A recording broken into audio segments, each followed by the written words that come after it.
Good morning, everybody, and welcome to Charlton Live, sponsored by PSF Steel Limited. My name is Louis Mendes. Hope you guys are all well on your Sunday morning. On this week's show, we'll be looking back at the 1-0 defeat at Stevenage yesterday as the Addicks suffer back-to-back losses for the first time this season. Joining me to partake in this group therapy session, first up top right, Nathan Muller. How you doing, Nath?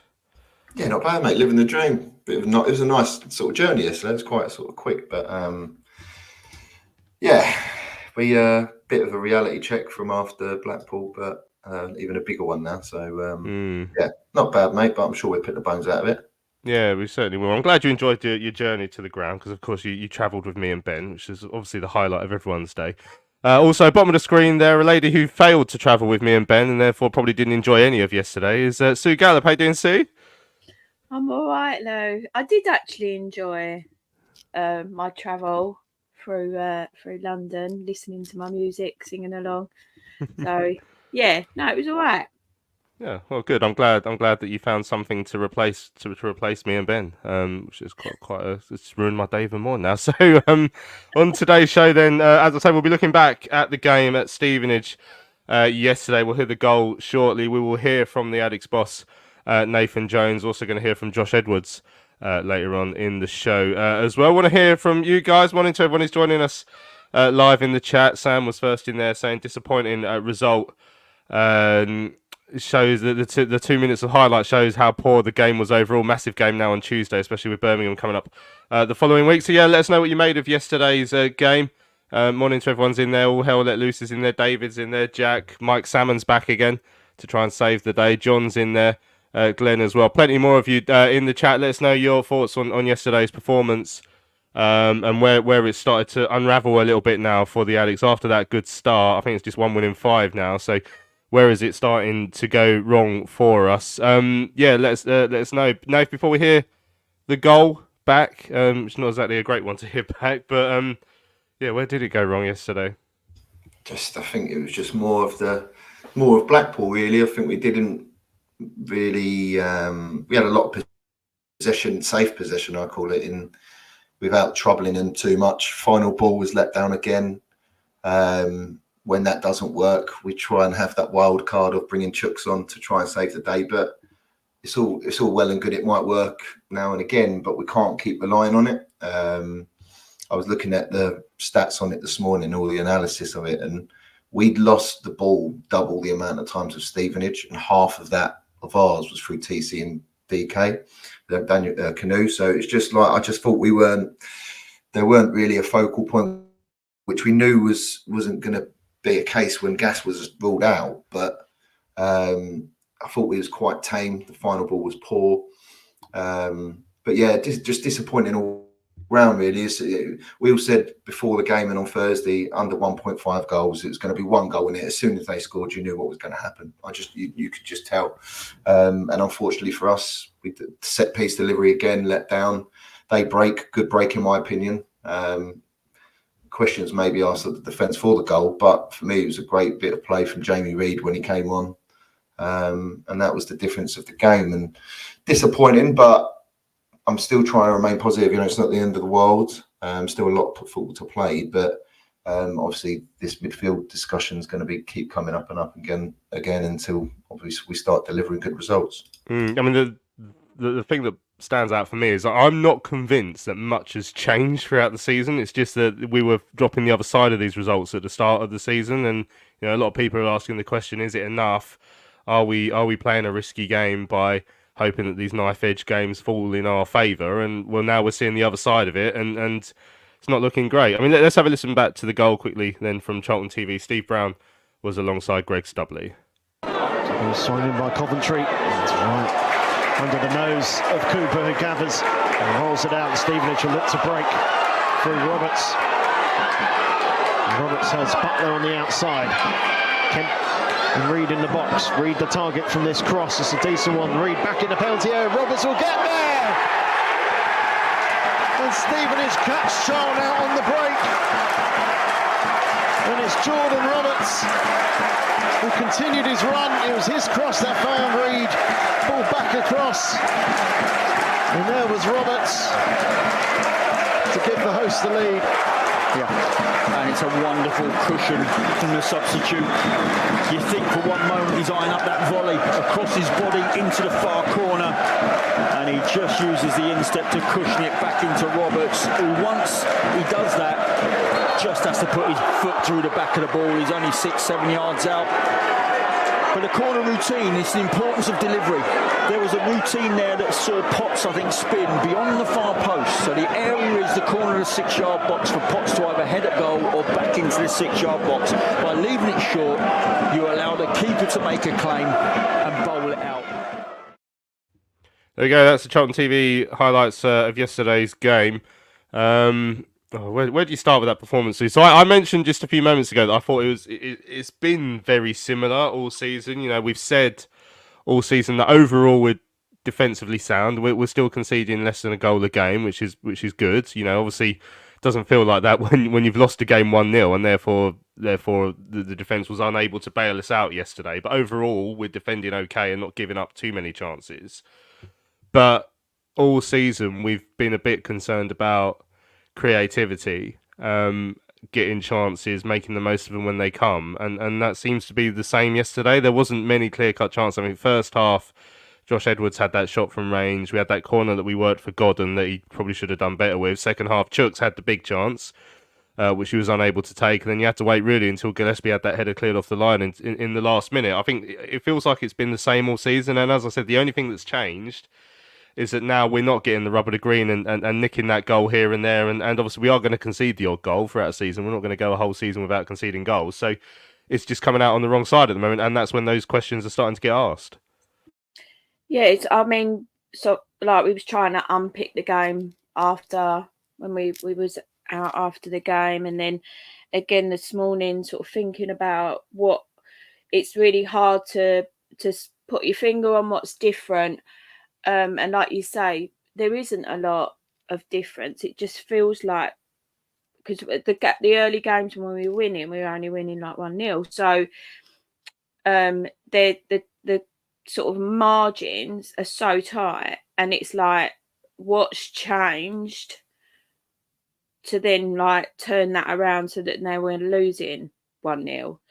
I think. I guess I was a little bit puzzled with the amount of changes yesterday in the starting lineup.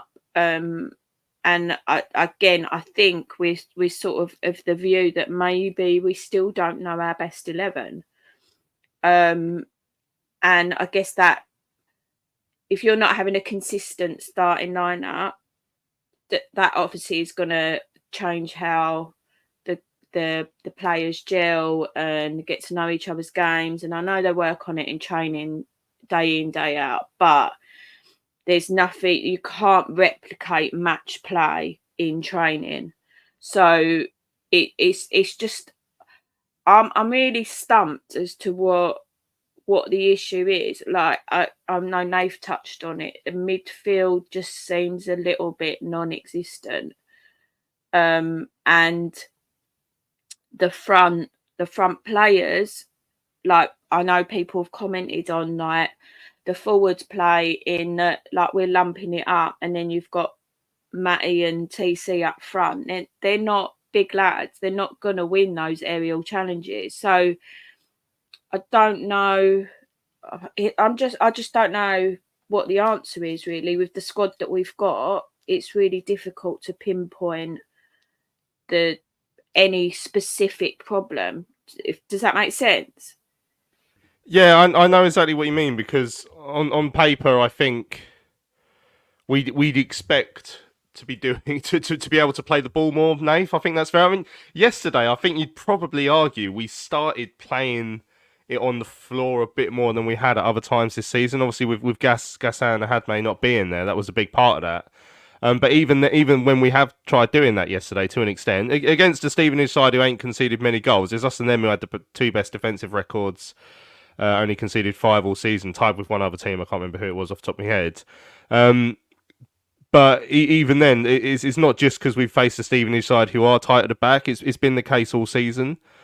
Like chance creations, shots and all that, we're very, very low in the League One table for that sort of stuff. So it's how you try and find that right balance to get that right. And as we've said over the last couple of weeks, Nathan's tweaked things to try and make that work.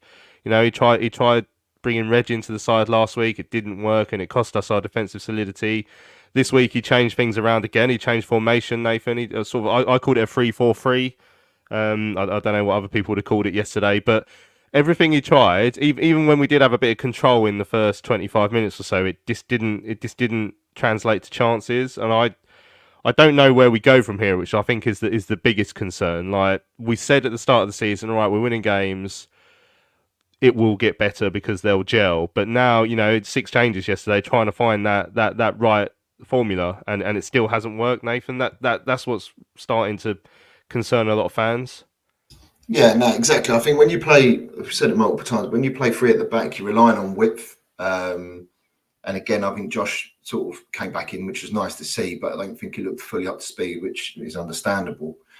Kane made a good cross-field pass, I get it, but even when we get into positions higher up the pitch, the delivery is not good enough. And I was looking at the sort of team that we've been playing most of the year, and if you take Berry out the equation, so I think we had Campbell and Anderson and Coventry, you're looking at 9 out of our 11 players are quite defensively minded. So I think when you put that down, what's that, 80%? It shows why we're probably not got that little bit of ingenuity in the final third. I mean, I know Luke Berry's come in to be that person, but again, he's sort of someone who arrives late in the box. He isn't going to give you that sort of bit of flair, is the word I was looking for. You know, we haven't got a flary player apart from TC, who, to be fair, he's learning a new position. He's never played up front before as an advanced forward or whatever you want to call it. Gas, again, wasn't used at Ipswich as a big lump target man, so he's learning. So your two players at the top end of the pitch are learning new roles and new positions. You're going to it's going to take time. And I'm not saying that's an excuse for anything at all. It's just at the moment, we're not doing enough with the midfield. And if we go, okay, right, we want to be solid and rely on set plays, then the person that delivers good set plays is Terry Taylor, who can't even get in the squad. So that's another one that baffles me. It's like, right, okay, so if we rely on set plays, get Terry in the team somehow. I'm sorry, like you've got Karoy there who offers a lot of industry, but, you know, he's not a set play, he's not an attacking player. He starts to press, but you've got to think about scoring at the same time. So I think that's what Nathan's got to try and do. I'm sure he is doing. He's got to try and find that right balance with the squad, because we can't do anything else now until January. So there's a lot of questions to be asked, but we've got a lot of players that fit into this 5-3-2. You can play a 3-4-3 if you want, but again, you're sort of square pegs round holes with DK playing out there, or, you know, we're doing the same again. So everyone's saying Kaheem Dixon doesn't look ready.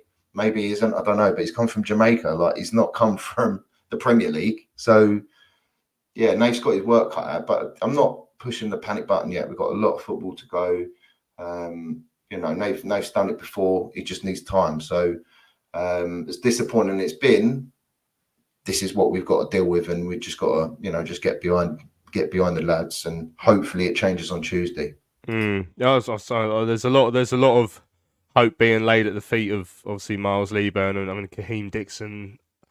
I think if he was ready, we would have seen him by now. I'm getting the impression he's not League One ready yet. Only based on what someone who went to that Watford game mentioned that to me as well. He said he's probably not ready for League One football yet, and how long that's going to be. I mean, so therefore, all the hope is laying at the feet of Miles Leaburn coming back. Jay makes a very good point in the chat. Would we be slating the performance if we scored twice, or would we extol the win ugly meme? And that's sort of where we've been all season, isn't it, really? Like, if we won yesterday, I'd probably be going, well, we didn't give up many chances and we found a way to nick a goal, but it's that finding the way to nick a goal that we haven't done enough this season. You know, again, I mean, Stevenage were the lowest scorers before yesterday. I think they're only on 5 before yesterday, and again they found a way to nick a goal, so they probably play similar way to us, except we've had a slightly better outcomes at the start of the season. But, you know, like I say, when we're starting to fall on the other side of it, that's when the concerns come. Nathan Jones said it himself, you can't just rely on clean sheets, because you're not going to get one every week, no matter how much better we've looked defensively overall. You're not going to get one every week, and you have to be able to score goals, and it's been a massive issue for us. I mean, James said yesterday, if Cardiff watched that rubbish, they wouldn't touch Jones with a barge pile. I mean, the squad has been moulded in his image. I mean, we've got so many comments already, which I'm going to try and get to as many as possible. Obviously, the question was always going to come at some point, especially when we're struggling to score goals. Is, you know, it was the manager who made part of the decision to let Alfie go. So therefore, now that we're struggling for goals, it's a squad that he's sort of moulded in his image. So he really needs to find that right formula quite soon, Sue, I think. Yeah, I think obviously the aim was to sort of shore up defensively and not concede so many. And I think we've definitely, like you've already touched on, we've definitely done that. But you can't do that at the sort of the risk of then not having that creative thread through the side. And I know, like, people were talking about the formation, and we talked about it after the game, Nath, didn't we? About like what our best football's always been when we've played with wingers, and we don't seem to be having that sort of that forward play. It's like it's going straight up or it's going like across. It's not. We're not creating enough because, again, like we're saying, defensively we've shored up. We're not conceding as many goals as we did in previous seasons, but at the same time, going forward, we're not creating enough opportunities for those strikers. So we can't even criticise the forward players because we're not giving them those opportunities to even, because you're not going to score every chance you get. So you've got to have a decent amount of chances to at least finish one or two off. And I think that's my biggest worry now, is that now we have shored up that defence, and that's amazing. I'm 100% with what Nathan's saying. We've got to give Nath time. We can't be too reactive. We've got to give him time to find that winning formula, if that makes sense.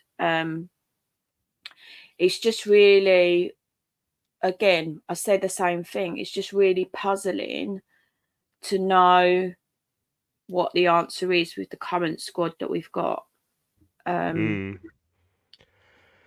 Yeah, it's getting tough, isn't it? Right, Trouble Exile said on Twitter, strong defence and winning with the odd goal is fine, but it's a risky plan if there's not a reliable goal scorer in the team. And Alan adds a good start to the season hasn't helped with the expectations of going up and the thought that Nathan Jones has cracked it.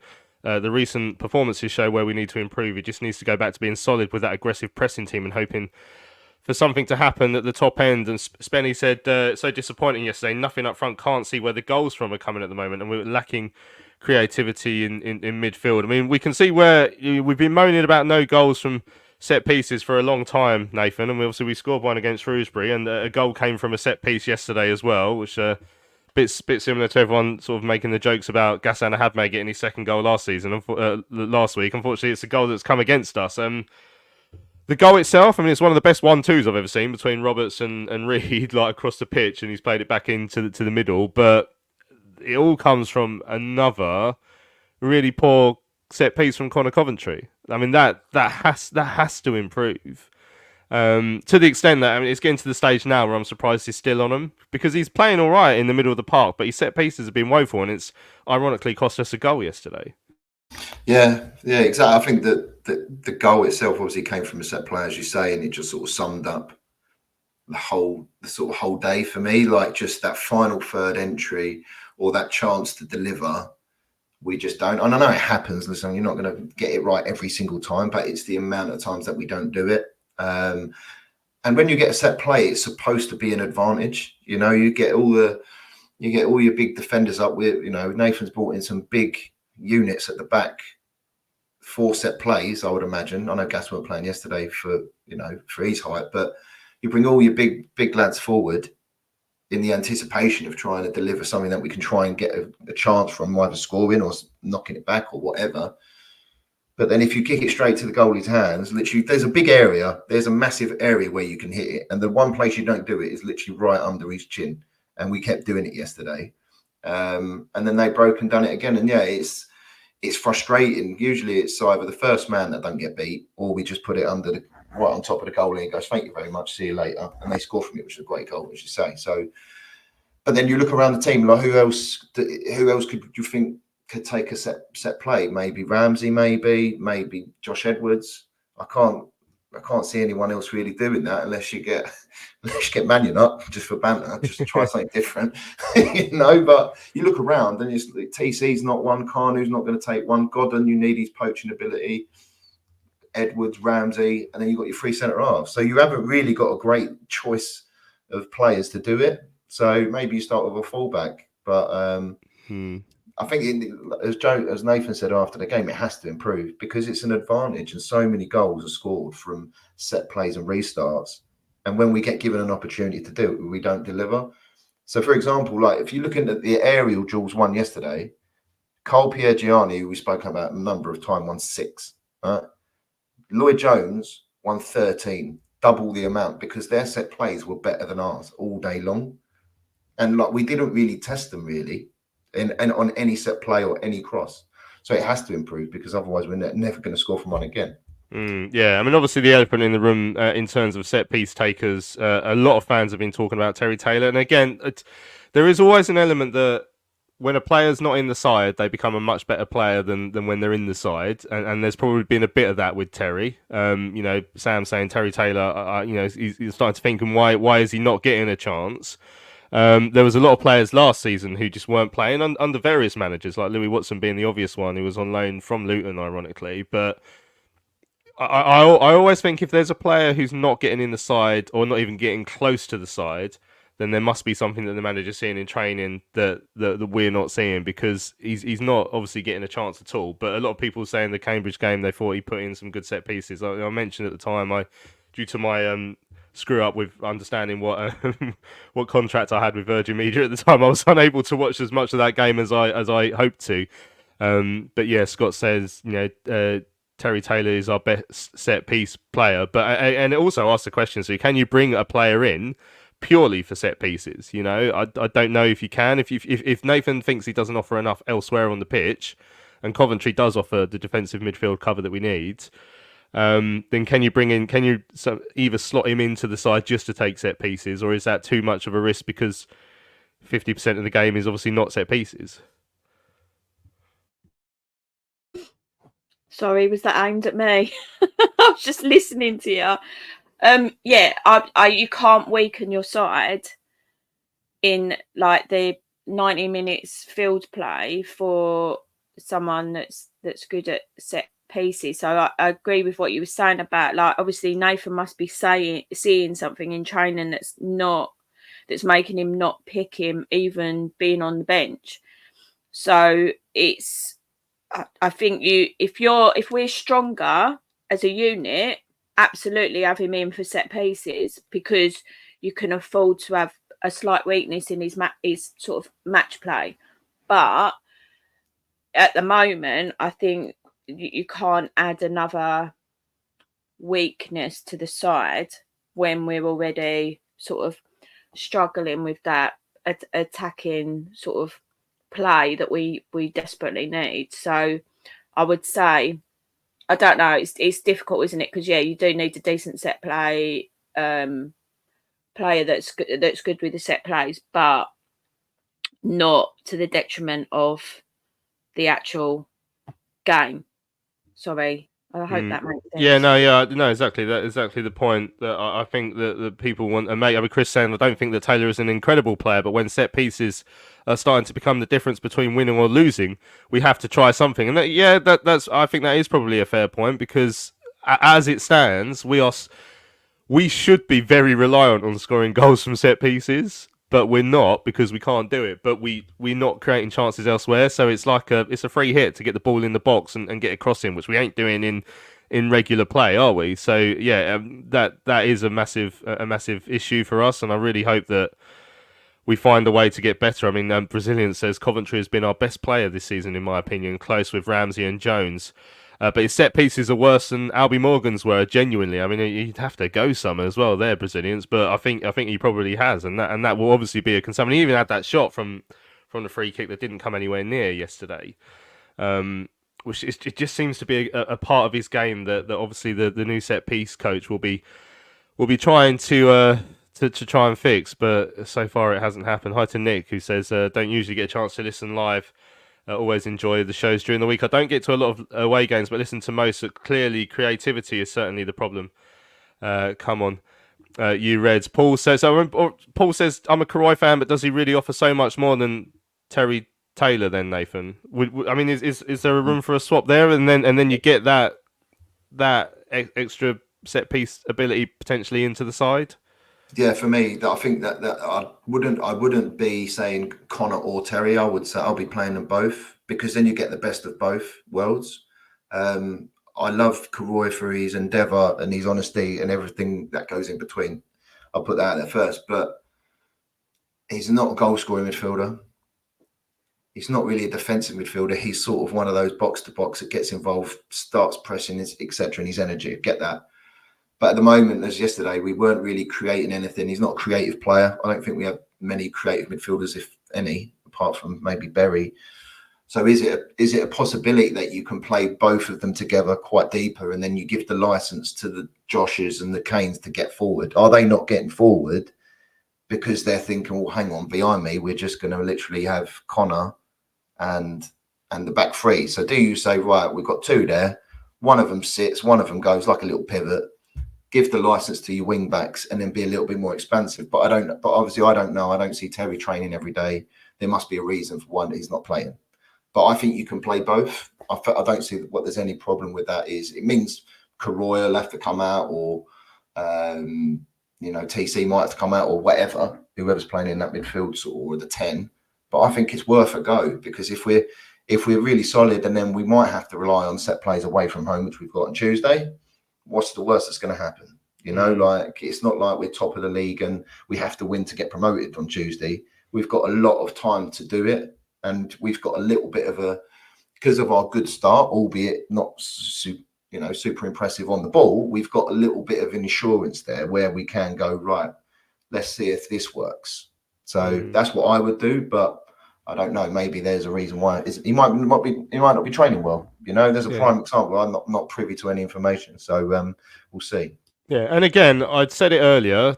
Players become much better players when they're not in the side, and if we wind it back to when Terry Taylor played a fair bit at the start of last season, and bear in mind, I just wonder if a lot of this set piece discussions around Terry Taylor came from the fact that when he was signed, we were told he was great at set pieces, but before I think he did get injured at the start of last season, or did he just get dropped? I forget.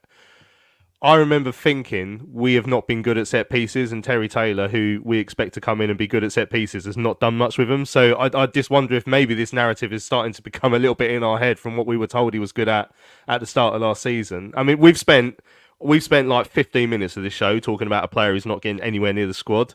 So I do wonder if, as fans, we are getting carried away with a player who the managers over the last few seasons, over the last season and a half or whatever, have not deemed good enough to play. So I'm just thinking we are putting a player up there as someone who's going to be our saviour when he's not getting anywhere near the squad, and maybe we're focusing our attention on the wrong person there. That's my concern. And like I say, we've done it with Kaheem Dixon as well. We're praying he's going to come in and be our saviour. Yes, I mean, Stewart says, I think the narrative comes to the fact that he can't be any worse, and that's maybe a point, but we'll see. Andrew says he thinks that he does take a decent corner, but again, like maybe we saw it in the Cambridge game as all hell let loose points out. But again, that's one game. Is as Chris saying, hasn't been injured most of the time since we signed him. He's been injured, but like I say, there was large spells of, I think towards the end of last season, I don't think he was injured. I think he just wasn't getting in. But anyway, right, we spent way too much time talking about Terry Taylor, who's not affecting the game at the moment, and not enough talking about the players who are. Or who at least have the chance to, because they're in the side and still aren't doing it. Let's hear from Nathan Jones, I think, now. We've still got loads of your comments to come to, as you can imagine, because there are plenty of problems at the moment that we need to discuss. But I spoke to the Addicks boss after yesterday's game. This is his views on the 1-0 defeat at Stevenage. Nathan, 1-0 loss here at Stevenage. How did you see the game today? Look, it's a tough game, but we started really well for about 25, 27 minutes. We were excellent, without again, creating the outcomes we needed. Then we've had the best chance. Chuck's had a glorious chance. Needs to just slot that in. Because it's a massive goal he has to hit. And then we concede from our own corner. And those are the margins, you know. Our keeper had one save to make in terms of he made a good save tipping the ball over. Apart from that, not really much. So we've defended our box well again. It's just we haven't showed enough quality in the final third, and we've had enough situations, especially first half. But then second half, you know, we've piled on the pressure. We've got in areas.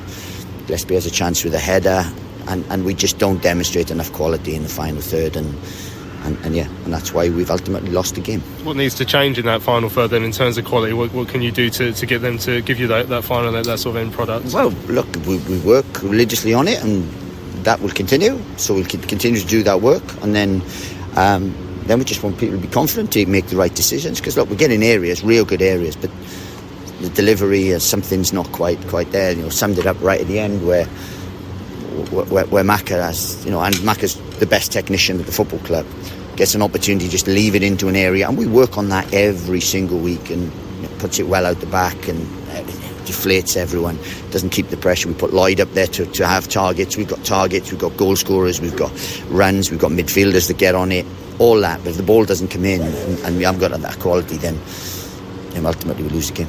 Goal that you conceded today came from Charlton's own corner. It doesn't see like Charlton get hit on the counter-attack too often, but it's happened today. Well, our set plays have got to be better, because our delivery has to be better. You know, we've got good size. We brought in good size in the summer, and we have to score more from set plays. But a lot of that's on delivery, and delivery straight into the goalkeeper's hands. Keeper rolls it out. We've got numbers back there at the diagonal. He bangs it back across the goal, and then we have two around their goal scorer, and he runs off the back of them and score, and that's not good enough. You know, those are the things we switch off on. Those are the things that ultimately cost you. And look, you know it's going to be a tight game here. You know it's a difficult place to come to gain rhythm, to gain everything. And to be fair to them, look, they took the chance they had, and we didn't take ours. You mentioned the set pieces, Aaron. Is it purely delivery? Is there work in the area that people could do as well? We can be better all over. I mean, at times, we've been good. We work a really glorious one first half, and should hit the target, we don't. Then we hit it either at the back or at the near post, or we hit the goalkeeper too many times. So we don't give ourselves opportunities to score goals from set plays, or enough opportunities to score goals. And we've brought in size and power and things now. So that needs to change. Delivery needs to change.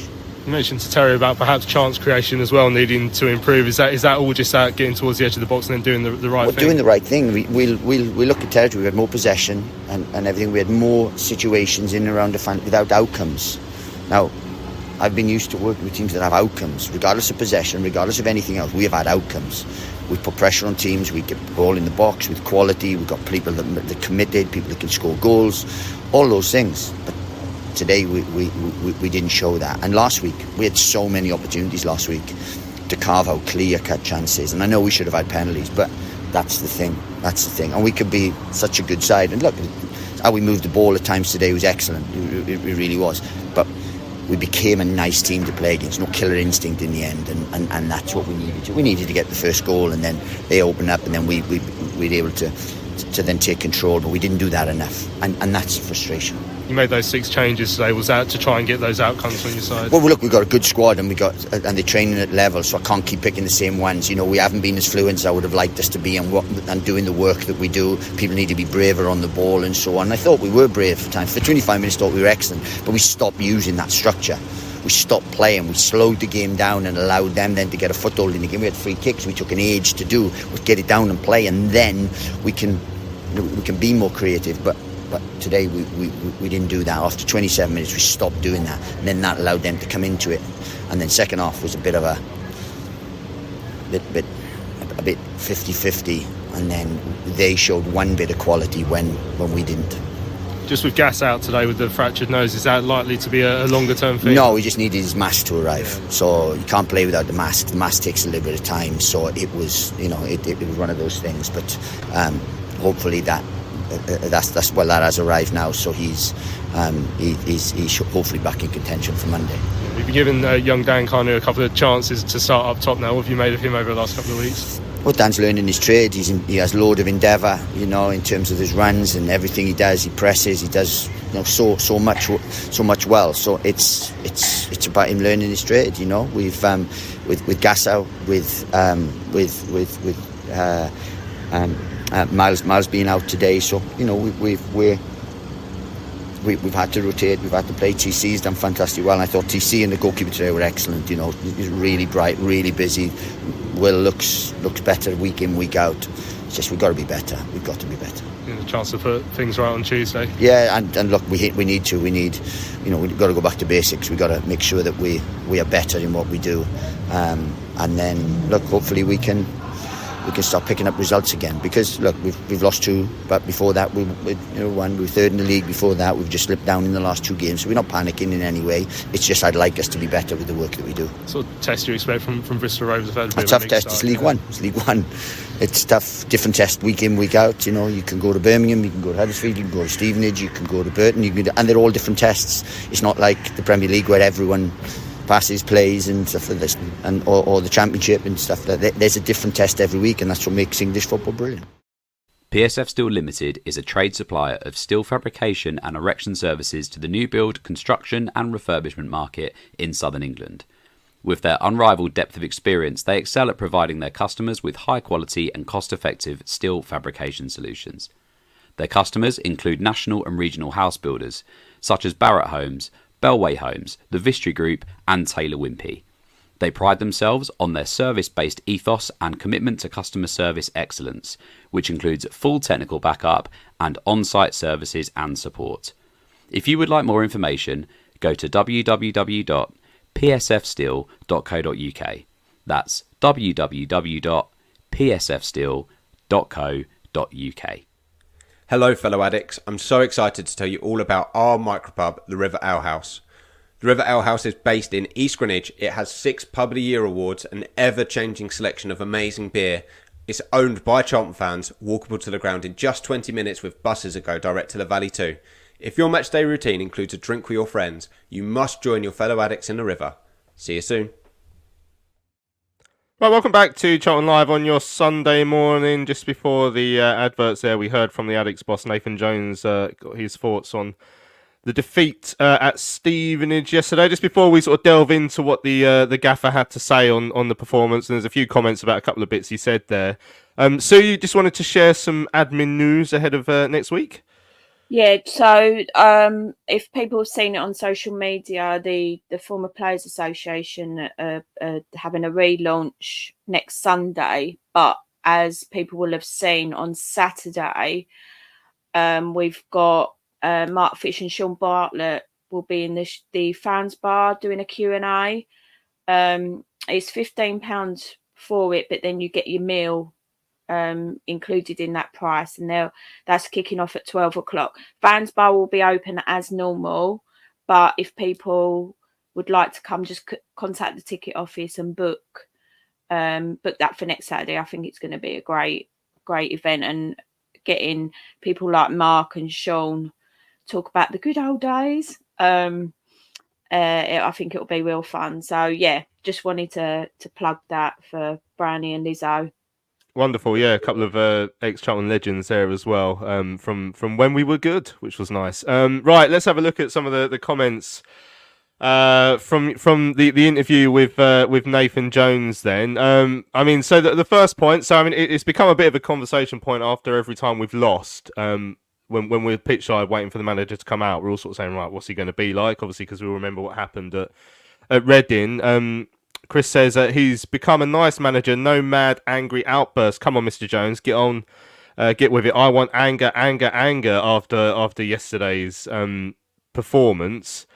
I mean, someone else said, you know, he can't come out that angry after every game. Otherwise, Luke said, if he comes out fuming after every loss this season, he'll have a stroke by Christmas. We didn't play awful yesterday. It was just going forward. We did nothing. I just wonder if he saw the reaction he got to what happened at Reading, or if, you know, just something that, as we said at the time, something that day clearly upset him, and he just hasn't been that angry since then, and he's got to be a bit more measured, because it's getting to the stage now where it's his team that he's got to mould into getting it right, and he hasn't quite found that yet, Nathan.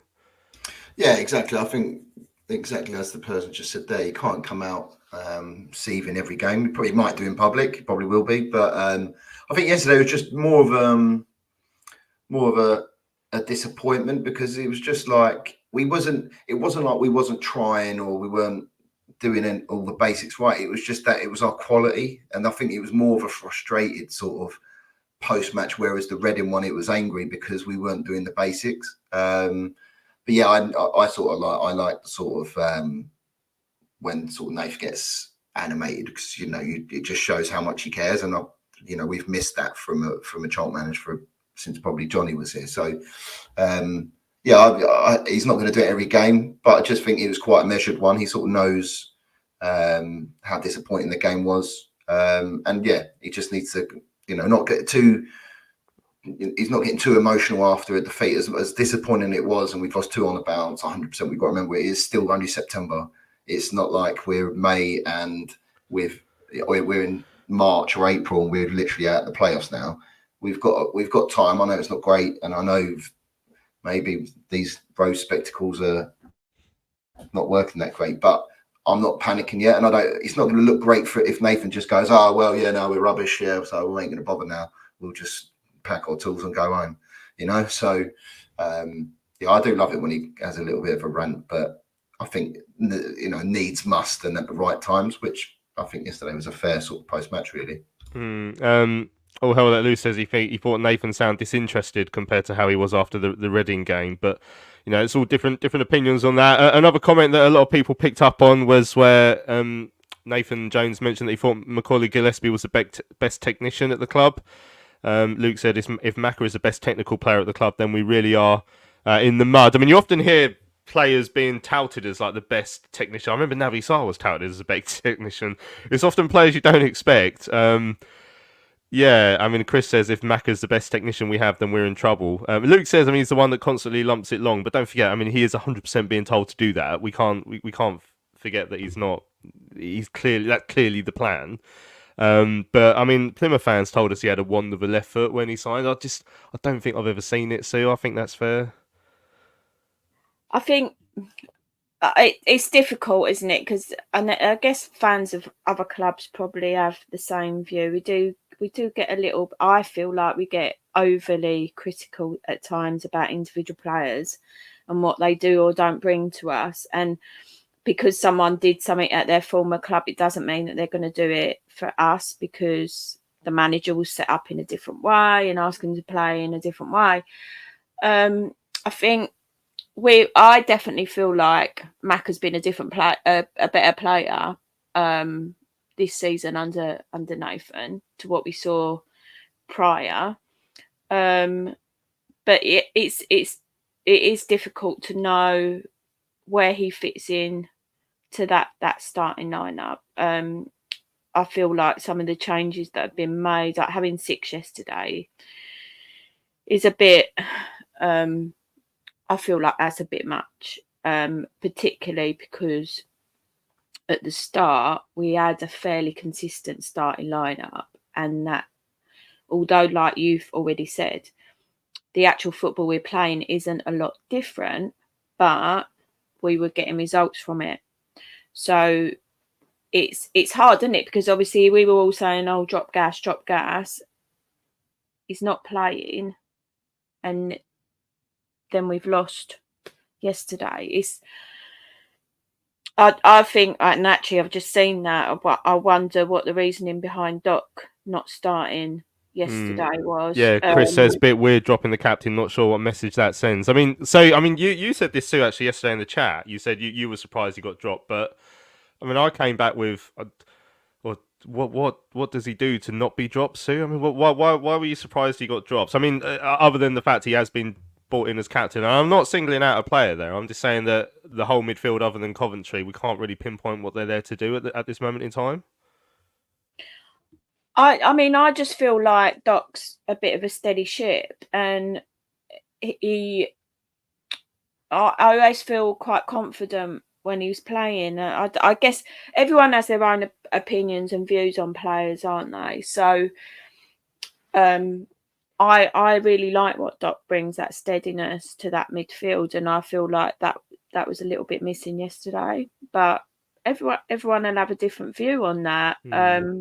Obviously, you will watch a lot more games than I do, so I just found it puzzling that Doc was dropped. Yeah, Luke says, I think it's gone a bit under the radar, but the fact he dropped Doherty is significant. That is his captain. And Chris said, should he have been made captain in the first place? Like, as a character, from what I've seen of him, he looks like a good head on the shoulders and stuff, and sensible in that. But obviously, you need your captain to lead from example. And yeah, I think Spamfish says Jones should have been made captain. He will always start when fit. And I think from what I've seen so far this season, I think Lloyd would be a good captain. Again, as a character, I think he seems like a real leader, but also he's playing, he's centre half, so he's in an area of the pitch where, you know, you can do a lot of organisation and stuff. So yeah, he has been made vice captain, hasn't he? But yeah, Spam also says he thought yesterday's selection, formation, and performance posed more questions than any other time under Jones, because like I was saying, there were so many changes yesterday. It's still like when you make 6 changes going into a game, it says you don't know what's the best way to get a tune out of your side so far. I mean, Sam's asking if we know why Small was dropped. I mean, I'm guessing he wanted to give Edwards a go back in the side because he started so well. That would be the main one for me. And then he had Potts in the side, he had Gillespie on the bench. There was enough sort of cover on that left-hand side. Michael says he thinks Alex Mitchell should be captain. So, I mean, yeah, loads of different views there. Let's hear from another player, actually, by the way. We're going to hear from Josh Edwards. I caught up with him after yesterday's defeat. And then when we come back from him, we can get to the rest of your comments if we can. But this is what Josh had to say on yesterday's game. Josh, 1-0 defeat at Stevenage here. Frustrating day. How did you see it? Yeah, it's a sore one for us. The way we conceded the goal as well is not like us, and it's something that we're going to need to look at and make sure it doesn't happen again, because it's not like us to concede a goal like that. Yeah, we're trying to have been caught on the counter too much this season, but why do you think that happened today? We'll need to look back and see what happened. I'm sure the gaffer will pick out what bits he wants improved on and make sure that sort of stuff doesn't happen again. But I think just overall as a team performance, we're nowhere near it, and we know that, and we're going to make sure we put everything right next time out. Yeah, what do you think went wrong in terms of the overall display? Because it felt like China started quite well, but it seemed to drop off. Yeah, I think, to be fair, we did start all right. It's just that we started giving away silly free kicks. I was myself guilty for it. Diving in, giving away a free kick, getting booked. So that sort of thing we can't allow to do, especially here, because they're good from set pieces. They're a big side, and yeah, they're good at attacking the ball. So gave them momentum, and we just couldn't really recover after that. The pressure mounted, and yeah, that's it there. You've seen the game became quite scrappy today. Does that make it a bit more difficult to build up the momentum to try and attack? Yeah, absolutely. The gaffer made that abundantly clear before the game that if we let the game turn out like that, scrappy and that sort of thing, like Stevenage, that's what they want, and they'll make a good game out of it, and they did, and to be honest, they probably deserved the 3 points at the be all and end all. So we're going to need to dust ourselves down, need to get ourselves back at it, and thankfully there's a game Tuesday for us, hopefully, to put it right and get ourselves back to winning ways. Yeah. The side a bit frustrated with how difficult it seems to be to come by creating chances at the moment. Yeah, to be honest, I don't think we're far off it. It's just wee things that we can improve on. Sure, once it clicks, which it's going to click, we won't be far off it and scoring plenty of goals. It was just wasn't falling for us today. From a personal point of view, obviously your first league game back starting, how does that feel? No, I'm glad to be back. Obviously, a game like that, I'm disappointed, obviously, but yeah, I'm glad to be back out in the pitch, because it's a horrible feeling being injured and watching the boys. Well, so not a horrible feeling watching the boys, but like, it's a horrible feeling being out and missing out. Boys obviously did well while I was out and was cheering them on, but it's better to be out on the pitch helping them.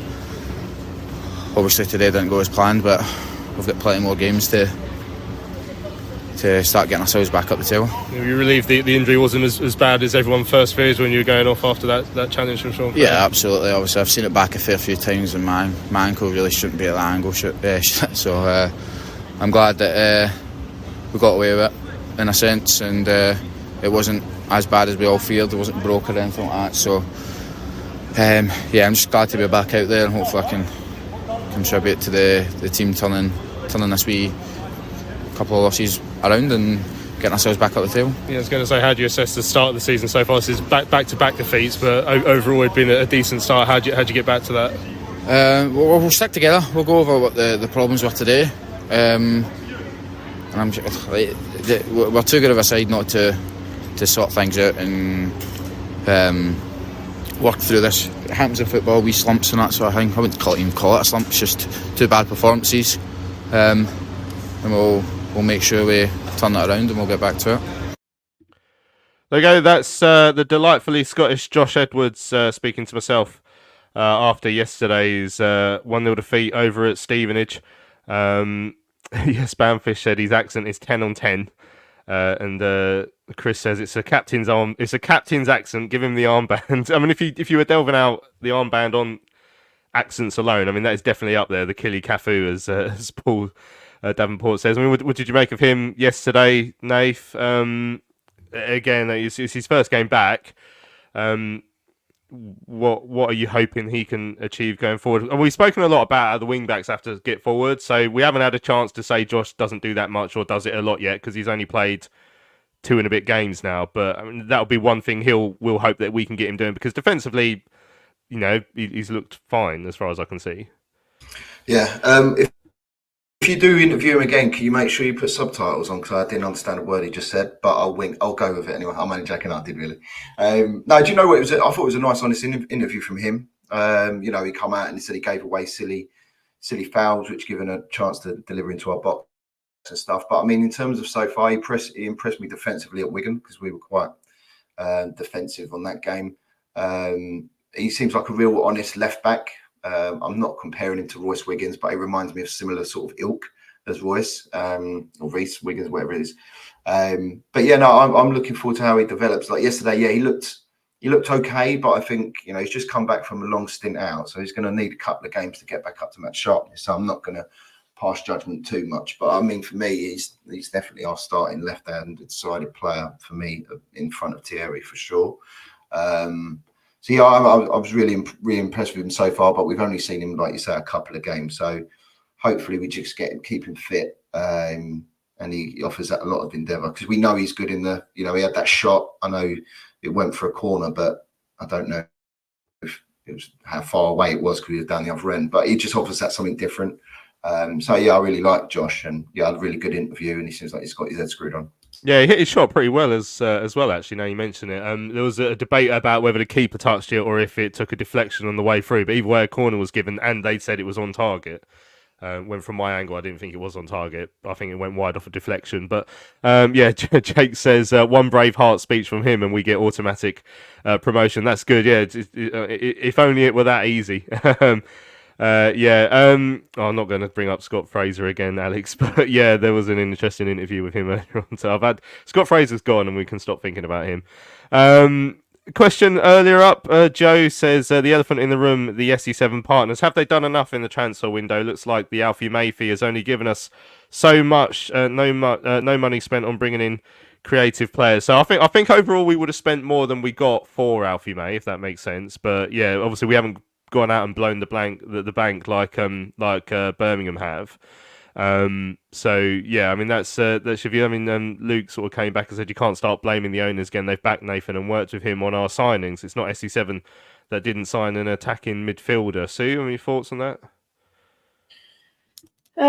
Yeah, I mean, I think that the ownership seem to be listening to what Nathan needs. I'm not entirely sure what Andy Scott's role is anymore in terms of transfers and things like that. So it's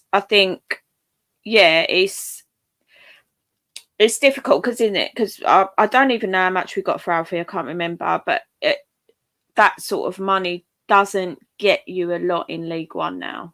Like, transfer fees are just silly now, aren't they? If you're buying someone decent, look at the money that Birmingham have spent. We will never have that amount of money to spend on transfers unless we got back to the Premier League. So we've got to be sensible about our spending. And again, like, football is to a certain extent an experiment, isn't it? You buy players that you think are going to do a job for you, and then for whatever reason they don't necessarily live up to that expectation. And again, like you've already mentioned, we get carried away with a lot of what is said by the team's fans that those players have come from. So it is, thank you all, 775,000. That's not a lot of money really in the great scheme of things in buying a decent player, whether that's an attacking midfielder or a forward or whatever. So it's difficult, isn't it, to pinpoint what you would spend that amount of money on one or multiple players. You have to be realistic in League One. Yeah, and when you have to get it right as well, and I think we've recruited to a certain style, but that style is probably left us obviously quite clearly. It's left us short in terms of creativity in the side. Just a quick email that came in from McSquared. Says another poor performance against another mediocre side. Canoe needs to be farmed out as soon as possible. He simply isn't good enough at present. Our crossing and finishing is extremely poor in general, and Anike seems to have gone off the boil too. Our only hope at the moment appears to be Miles being able to liven things up. Our attack has become extremely powder puff again, and now we're conceding back to the drawing board. We should look ahead to the game on Tuesday, Nathan. Bristol Rovers. I asked Nathan about it. He doesn't speak much about opposition sides and what he's going to expect. He just says every game's going to be sort of different. But I think they've had a bit of a mixed bag of a start, Bristol Rovers. What are we expecting from them? Well, I don't think they're in great form, are they? So I think they're down the. I think mixed bag is being generous. They're in the bottom four. Yeah, I mean, to be fair, I'll be honest. I don't really look at the table that much this early on, so I wouldn't be able to tell you where anyone is in the league, apart from obviously Birmingham. They've lost each of their last four as well. They got beaten at home 4-0 by Wigan, lost 3-2 at Bristol Rovers, lost 2-1 at home to Wickham yesterday, lost 2-1 away at Barnsley before that run of games. The only side they've beaten since the opening day is Cambridge, who are terrible.